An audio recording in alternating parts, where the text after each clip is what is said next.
सफलता की कहानी आपके ज़हन में जादू से निकलती है। अगर आप कड़ी मेहनत करते हैं तो सफलता आपके कदम चूमेगी। लेकिन युवा पीढ़ी विधि के विधान पर ज़्यादा फोकस करती है और मेहनत पर कम।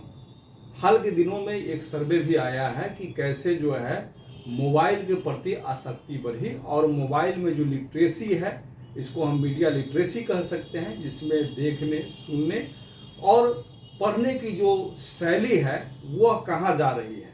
लोग देखते क्या हैं, पढ़ते क्या हैं, सुनते क्या हैं। लेकिन निश्चित रूप से मोबाइल और डिजिटल क्रांति ने कैसे जो है सफलता के द्वार भी खोले हैं, आज हम इन्हीं पर बात करेंगे और एक ऐसे शख्स से मिलवाएंगे जिनकी सफलता जो है में मोबाइल कैसे योगदान दिया, मोबाइल से कैसे उन्होंने सफलता प्राप्त की।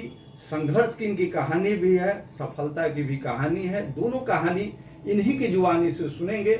आज हम बात करेंगे केबीसी में प्रसारित 26 और 27 अगस्त को जो एपिसोड प्रसारित हुआ, उसमें बिहार के मुजफ्फरपुर के पारस मनी ने 12.5 लाख रुपया जो है जीता, और ये कैसे इस मुकाम तक पहुंचे, सारी बात इन्हीं की जुबानी सुनेंगे। मेरा नाम है पवन प्रत्यय और आपने देखना शुरू कर दिया है प्रभात खबर।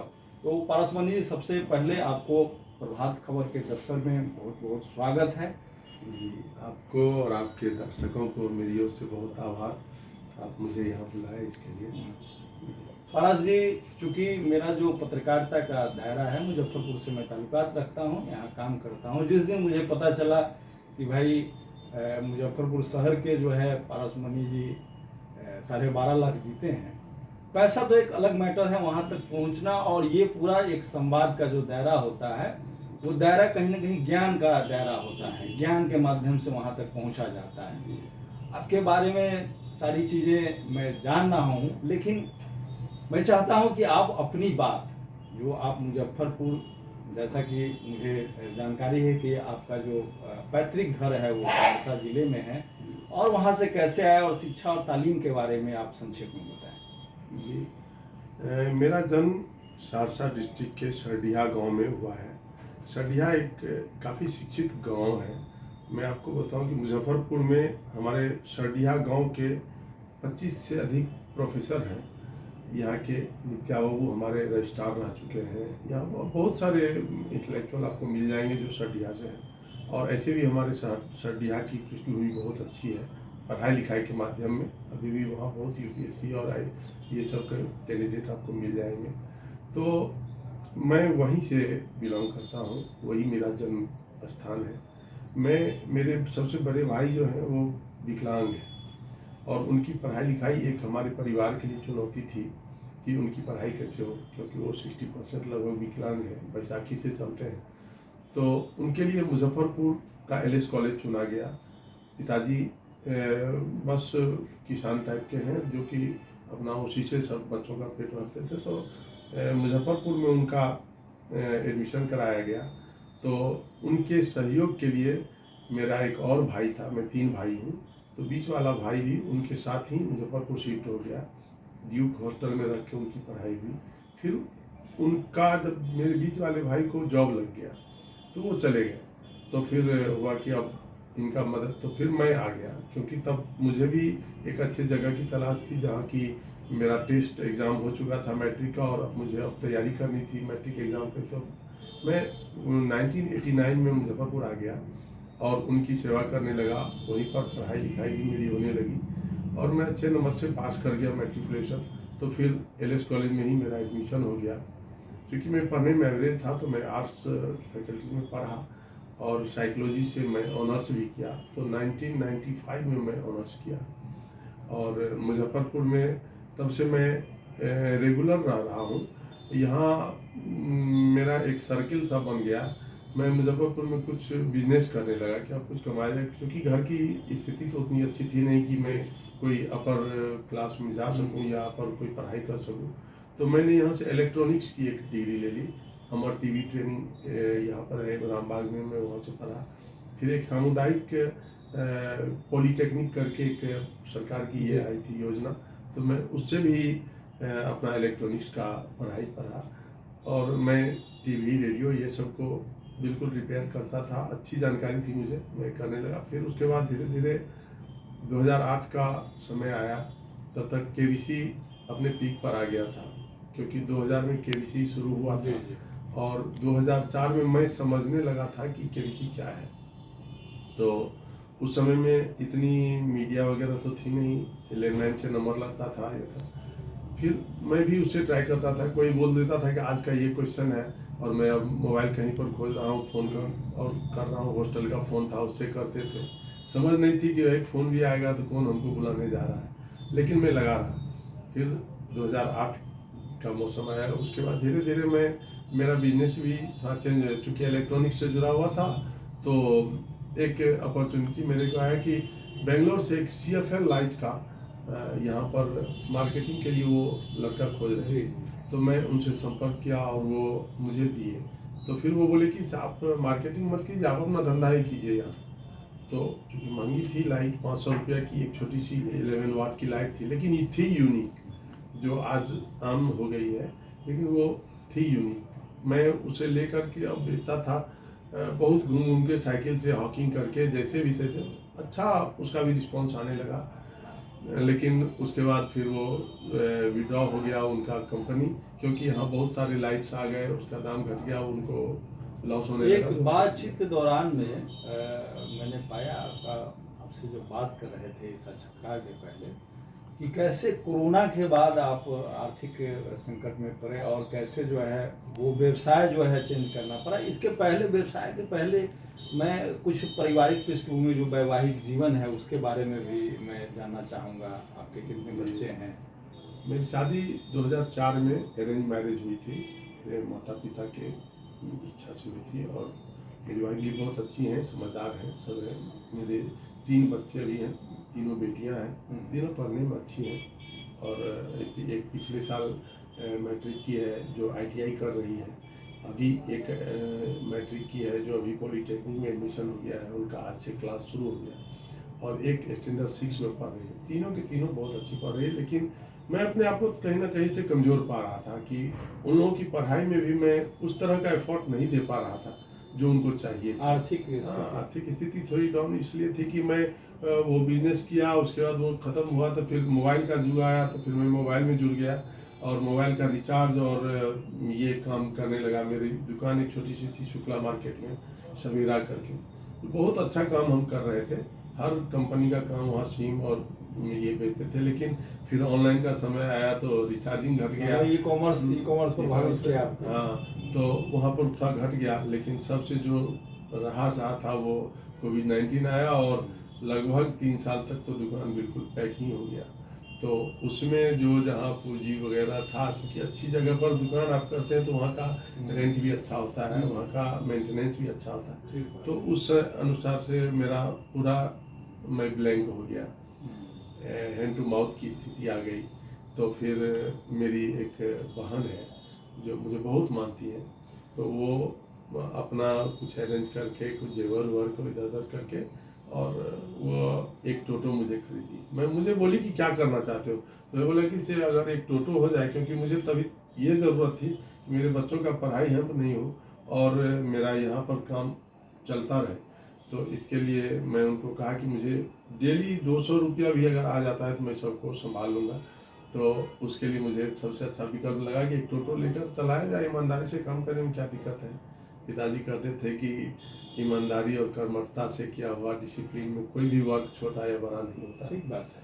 तो मैं उसी को ये किया। मेरे माता पिताजी बुजुर्ग हैं, अभी थोड़ी बहुत स्वास्थ्य समस्या से वो गुजर रहे हैं। मैं लेकिन तैयारी करता था, मेरा एक ही मकसद था कि मैं जो भी टाइम मेरे पास स्पेयर है, मैं जो भी कर रहा हूँ, मैं दुकान ही चलाता था। अब वहाँ कस्टमर नहीं है, बैठे हैं तो बस यूट्यूब लगा लो। जैसे 2004 से बात करें, शायद 2004 से आपके अंदर ये इच्छा जागृत हुई कि केवीसी में तो, लेकिन ये व्यवसाय, आर्थिक तंगी और पारिवारिक बोझ, ये तमाम जो है झंझावत जो जीवन में होता है, ये चलते रहा।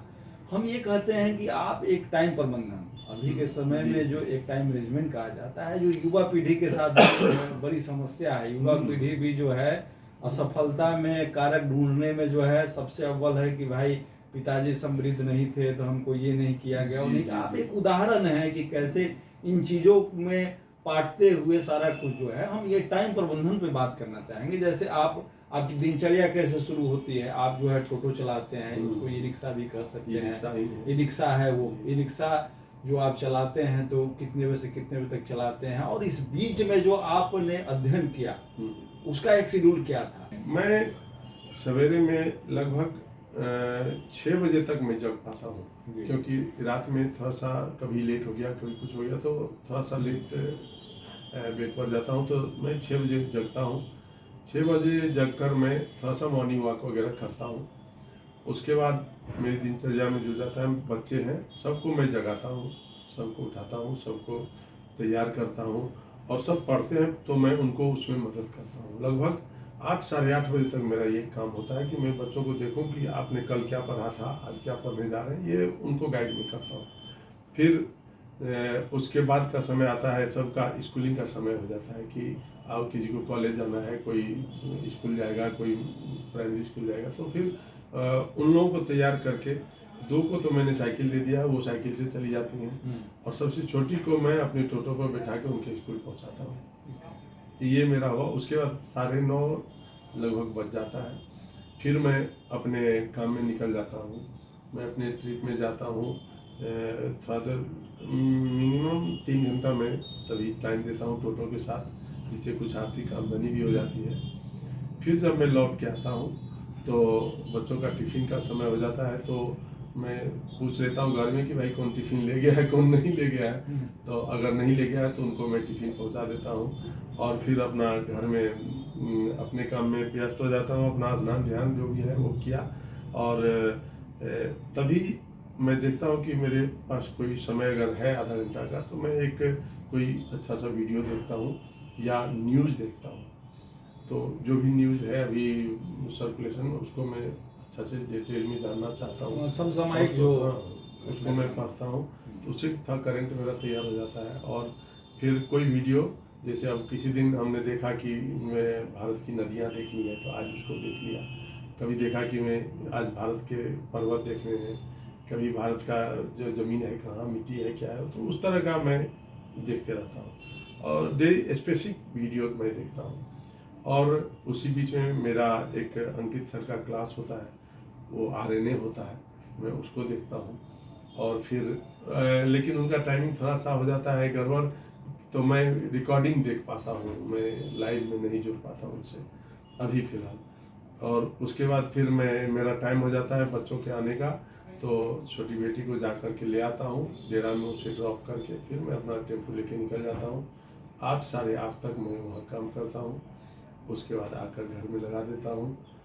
KBC का टाइम हो जाता है, मैं KBC देखता हूँ।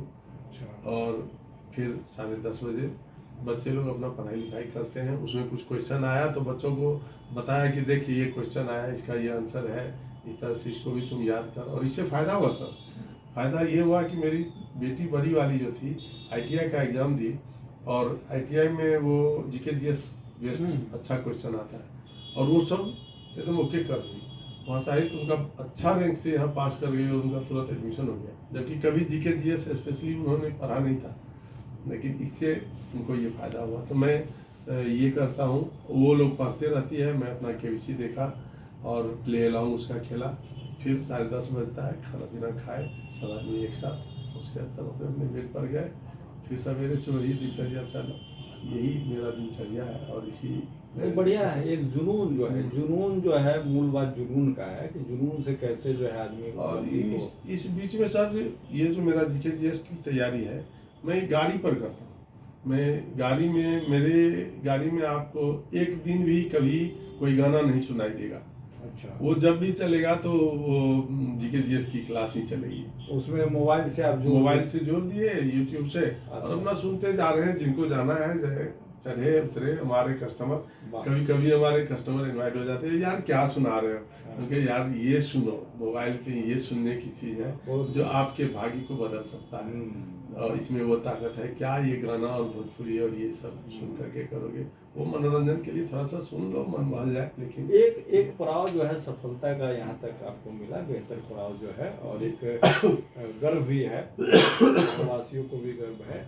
आगे की क्या योजना है? और जैसा कि बच्चियों के लिए आप बहुत संजीदा रहते हैं, उनके पढ़ाई को लेकर के, उनकी पढ़ाई जो है कैसे बेहतर हो, वो जो है कैसे पढ़ाई में अव्वल आए, तो आगे की आपकी क्या योजना है? सर मेरी योजना है कि मेरे बच्चों का पढ़ाई किसी भी हाल में अच्छी तरह हो जाए, चाहे उसके लिए जो करना पड़े हमें और मेहनत करना पड़ेगा। असफलताएं मिलते रहती है। अब जैसे केबीसी में ही आप देख रहे हैं कि मैं 20 वर्ष तक लगातार लगा रह गया, और आश्चर्य होगा सर कि मुझे कॉल आता था कि आज आपका ये आप शॉर्ट लिस्टेड हो गए हैं, आपका कल ऑडिशन है। मैं ऑडिशन देता था, फिर हो गया ऑडिशन दे के चुप साइलेंट हो गया, केबीसी वाले कोई कॉल नहीं किए, तो मैं समझ जाता था कि इस बार मेरा नहीं हुआ। और नहीं हुआ तो ये एक असफलता है। आपने आज के युवा की बात करी, तो मैं देखता हूँ अक्सर कि मैट्रिकुलेशन में कम नंबर आया और बच्चे ना हमसे पढ़ाई लिखाई ना होगा। मैं वो नहीं करता था। मैं जब मुझे असफलता मिलती थी, मुझे कॉल नहीं आता था, तो मैं अगले सीजन में उससे डबल मेहनत कर देता था।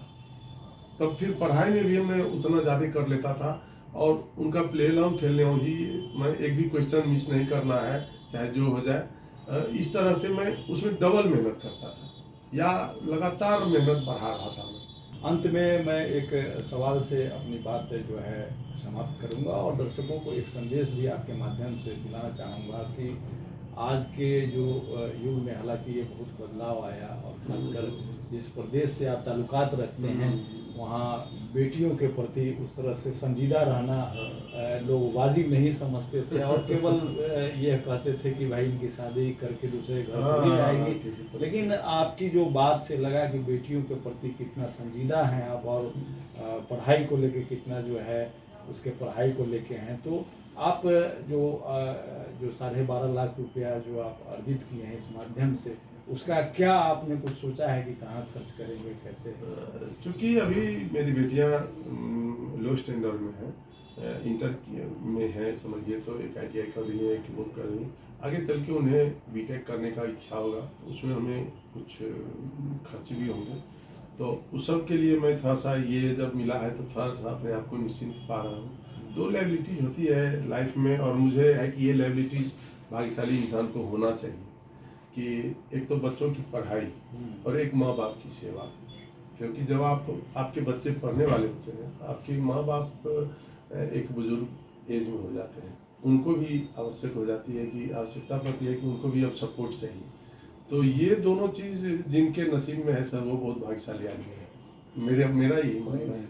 तो मैं अपने माता पिता का भी क्या, वो गांव में रहते हैं, हालांकि अभी वो कहते हैं कि ब्लेसिंग इन डिस्गाइज, आपदा में अवसर जो ढूंढ लेते हैं लोग। मेरे बहन का शादी हुआ और वो परिवार ढंग का मिल नहीं पाया, तो उस समय में क्या हुआ, उनके साथ मार पीट ये वो होता था। तो मैं अपने दम पर ये कर लिया कि उनको एक लड़का और एक लड़की थी जो बहुत छोटा छोटा था। मैं अपने दम पर कर लिया कि अब मेरी बहन यहाँ नहीं रहेगी, क्योंकि वो आओ और फिर फ़ोन आ गया कि भाई आज मारपीट हो गया, फिर जाओ। हम कहे इससे अच्छा है कि अब चलो मेरे साथ रहो, और मैं उनको ले आया अपने घर पर।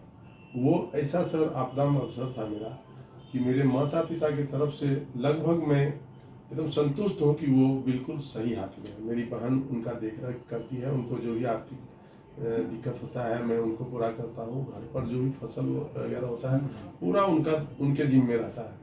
आज उनका है कि वो बिल्कुल दीदी के नाम से जानी जाती हैं उस एरिया में। किसी को कोई ज़रूरत है तो दीदी से मिल लो, उनसे समस्या समाधान हो जाता है। और मेरे माता पिता का भी सेवा हो रहा है, और हम लोग अपने रोजी रोटी में इधर घूम रहे हैं। जब न तब मैं जाता हूँ, कोई परेशानी हुई तो मैं गया वहाँ जाके उनको दूर कर दिया। तो ये दोनों चीज़ को मैं अच्छी तरह से बैलेंस कर ले पाता हूँ। आज जब हमको केबीसी में 12 लाख सर मिला है, 12.5 लाख, तो लोग समझते हैं कि ये सिर्फ 12.5 लाख मिला है।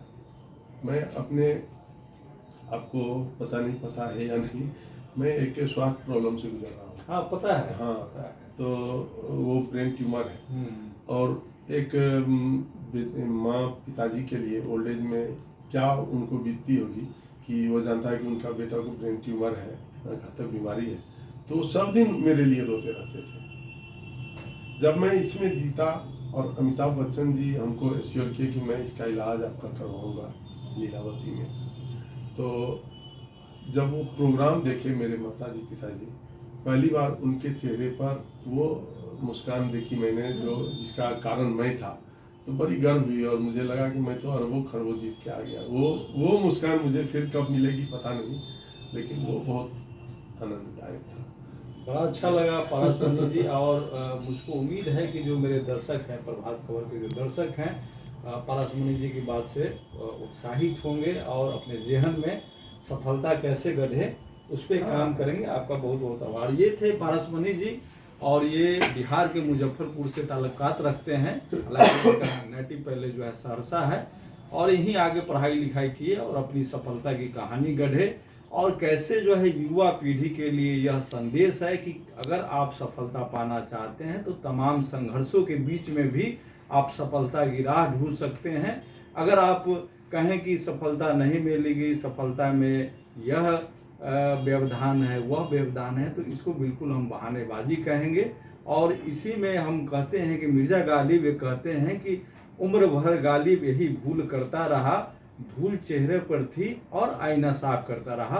बहुत बहुत शुक्रिया, बहुत बहुत धन्यवाद।